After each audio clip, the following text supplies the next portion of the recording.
Pemirsa tampil luar biasa pada event 3x3 Junior Basketball Championship Seri 2. SMP Negeri 1 Palembang Putri berhasil melibas musuhnya dalam laga semifinal dengan skor sangat telak 21-0 atas SMP Negeri 40 Palembang dan memastikan diri lolos ke laga final.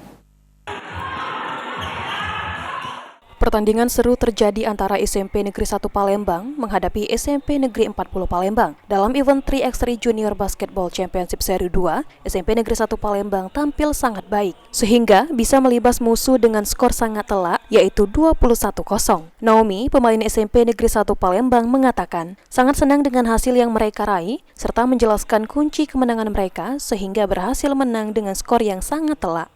Cak mana perasaannya udah setelah memenangi pertandingan dengan skor yang sangat telak ini? Kami sangat senang karena latihan kami membuahkan hasil dan dapat masuk ke final.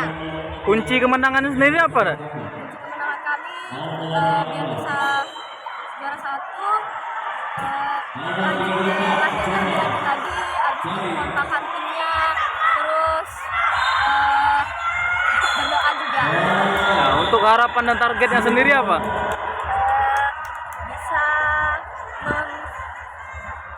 Bisa mendapatkan juara satu dan membanggakan atas nama sekolah. Karena hasil pertandingan 21-0, akhirnya waktu yang masih tersisa 1 menit 44 detik, oleh wasit sudah meniupkan peluitnya sebagai tanda berakhirnya permainan. Dengan kemenangan telak ini, membawa SMP Negeri 1 Palembang melaju ke babak final. Naomi dan kawan-kawan berharap bisa menjuari event ini, serta mengharumkan dan membanggakan sekolahnya. Ridho Ilahi, PAL TV.